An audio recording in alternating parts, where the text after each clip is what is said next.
नमस्कार मित्रांनो, मी taxation law हा विषय तुम्हाला सगळ्यात सोपा करण्याचा माझा इथं प्रयत्न आहे आणि मी पीपीटीच्या माध्यमातून तुम्हाला त्याच्यातले काही आज मुद्दे काही एक्सप्लेन करतो जे आपल्या याच्यामध्ये दिलेले आहेत सिलेबसमध्ये. तर तुमचा वेळ न घेता मी फक्त एकच सांगतो की हा जो कोर्स केल्याच्या नंतर तुमची ओळख ही टॅक्स ॲडव्होकेट म्हणून होऊ शकते, इन शॉर्टमध्ये असं सांगतो. आणि बाकी पुढचा आणखीन वेळ न घालता मी थोड्या पुढच्या मुद्द्यावर येतो. ठीक आहे. तर आपल्याला युनिट फर्स्ट मध्ये असं दिलेलं आहे, कॉन्स्टिट्युशनल प्रोव्हिजन दिलेले आहे आर्टिकल 265 टू 289. ठीक आहे. आता कॉन्स्टिट्युशनल प्रोव्हिजन म्हणजे आपल्याला माहिती आहे की भारतीय संविधान डॉक्टर आंबेडकरांनी बनवलेले आहे आणि बनवतानाच त्यांनी किंवा जेही त्यावेळेचे जे महान नेते होते त्यांनी सगळ्यांनी या गोष्टीचा विचार केला की पुढे फ्युचरमध्ये कुठल्याही गोष्टीची समस्या न व्हायला पाहिजे. त्यामुळे सगळं काही संविधानामध्ये मेन्शन असतं, फक्त त्याला धरूनच कायदा बनवण्याचा अधिकार हा संसदेला आणि राज्याला असतो. ठीक आहे. तर आता आर्टिकल 265 बघण्याच्या अगोदर मी तुम्हाला त्याच्या अगोदरचं थोडंसं आर्टिकल 246 सांगू इच्छितो, जे की आपण फर्स्ट इयरमध्ये फर्स्ट सेमिस्टरला शिकलो आहोत. आर्टिकल 246 काय सांगतो की कायदा बनवण्याचा अधिकार हा संसदेला आणि विधानसभेला असतो. ठीक आहे. म्हणजे केंद्रामध्ये विचार जर केला तर संसदेमध्ये आणि राज्यामध्ये जर विचार केला तर विधानसभेला कायदा बनवण्याचा अधिकार असतो. ठीक आहे. त्याच्यासोबतच आपण त्या 3 लिस्ट बघितल्या होत्या. ठीक आहे. त्याच्यामध्ये युनियन लिस्ट, स्टेट लिस्ट आणि कॉन्करंट लिस्ट म्हणजे त्या पण बघितलं होतं. त्याच्यामध्ये आपण हे बघितलं होतं केंद्राचे विषय, राज्याचे विषय आणि जे एकत्रित विषय ज्याच्यावर हे दोन्ही मिळून येऊन कायदा बनवतात. ठीक आहे. तर ते 7th शेड्यूल मध्ये दिलं होतं. आणि 246च्या नंतर 254 असा सांगतो आर्टिकल की जर समजा एखाद्या वेळेस कॉन्ट्राडिक्शन असेल कायद्यामध्ये, की म्हणजे समजा विधानसभेच्या कायद्यामध्ये आणि केंद्राच्या कायद्यामध्ये, तर आपल्याला माहिती आहे की याच्यामध्ये प्रिव्हिल हा केंद्राचाच कायदा प्रिव्हिल ठरतो. ठीक आहे. तर आता इथं आपण मिनिंग ऑफ टॅक्सेशन बघू. टॅक्सेशन म्हणजे काय? It is tax is the most important sources of revenue for government. It is the sum impose by government on citizen and enterprises. ठीक आहे. म्हणजे हे काय एक प्रकारचा रेव्हेन्यू सोर्स आहे कुठल्याही सरकारला. ठीक आहे. आणि एक शासन काय करतं, काही अमाऊंट ही इम्पोज करतं त्यांच्या सिटीजनवर किंवा एंटरप्राइजेसवर.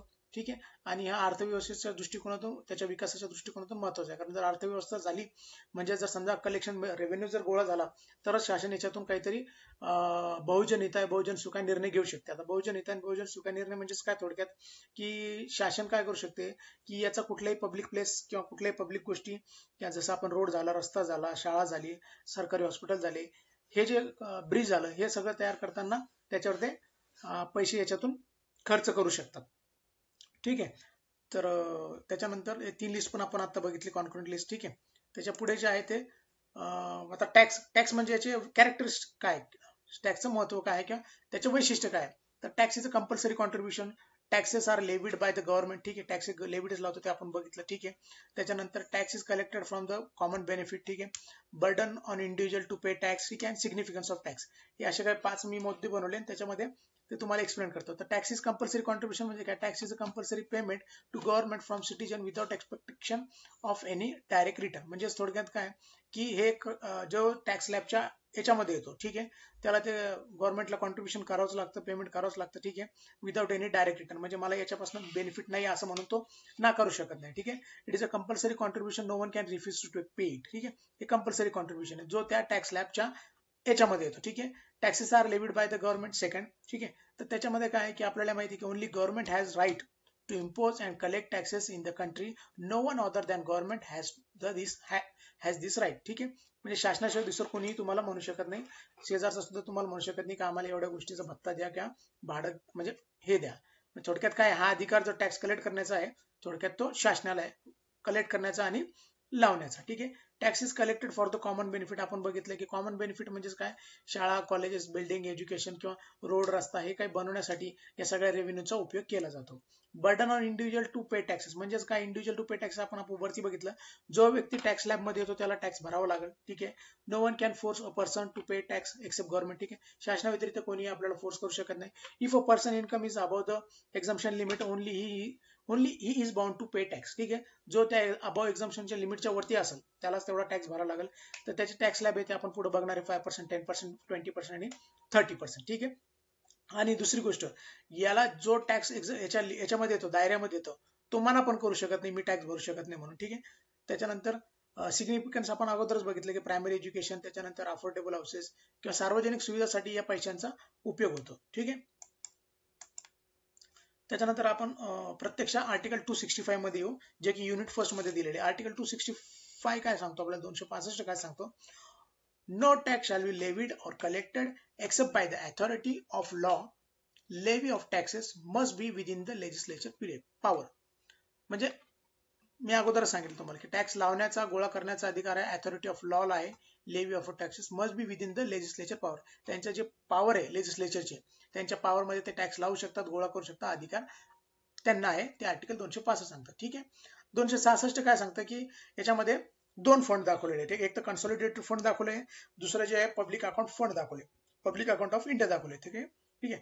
तर 266 जे आर्टिकल आहे ते काय सांगतं की consolidated fund and public account of India, ठीक आहे, जे पब्लिक अकाउंट आहे ते स्टेटसाठी आणि कॉन्सॉलिडेटेड फंड जे आहे ते केंद्रासाठी. तर consolidated funds are those funds in which all the receipt of government of India are credited like tax, loans taken, treasury etc. ठीक आहे. तर जे समजा रिसिप्ट आहे, जे क्रेडिट होतात डायरेक्ट, ठीक आहे, त्याच्यामध्ये ते उदाहरण सांगितलेले टॅक्स, लॉ टेकन किंवा ट्रेझरी बिल, हे सगळेचे सगळे कॉन्सॉलिडेटेड फंड मध्ये जमा होतात. ठीक आहे. All expenditure of a government of India is done from consolidated fund of India.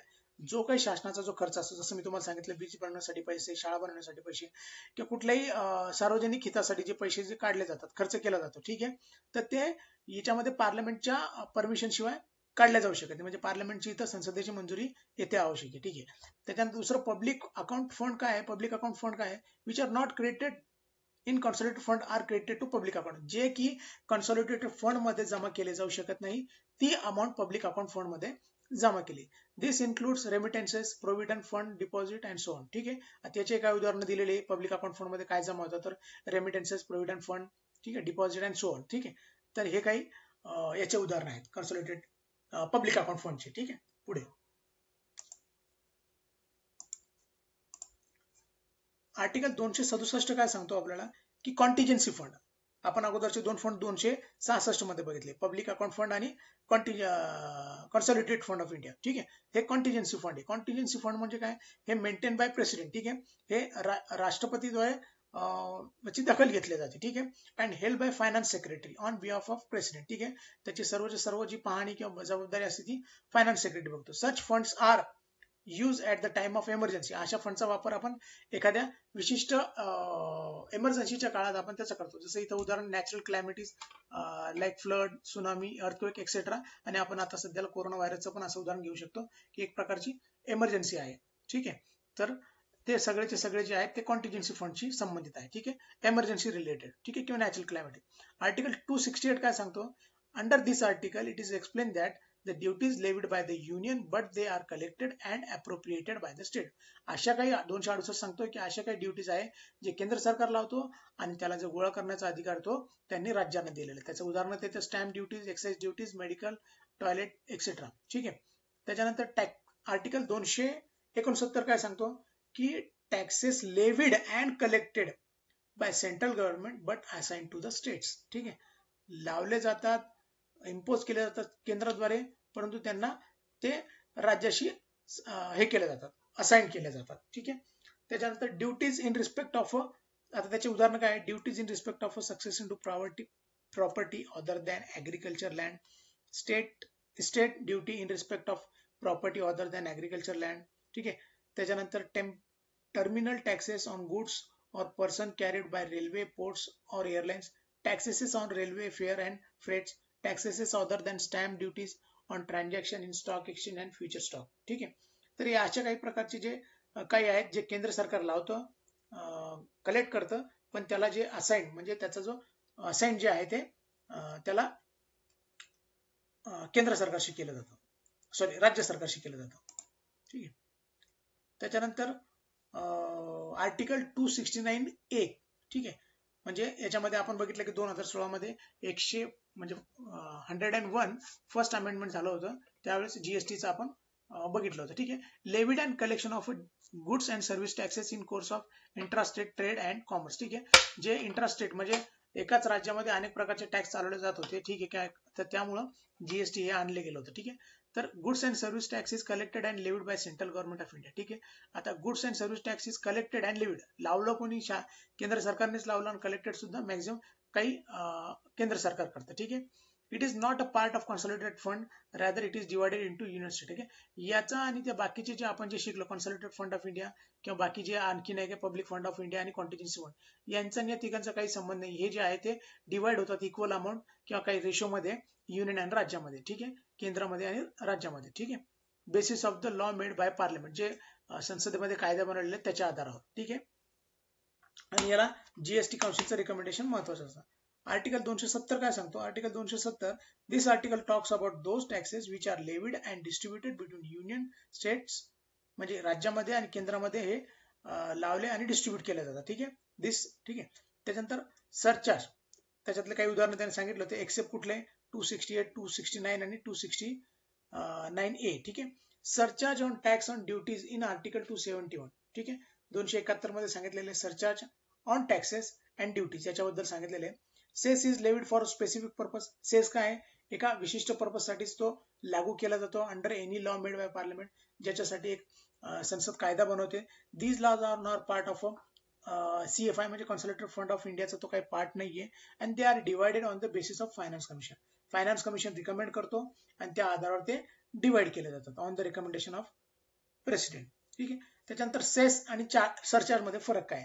Cess is a tax on tax आणि surcharge also tax on tax. ठीक आहे.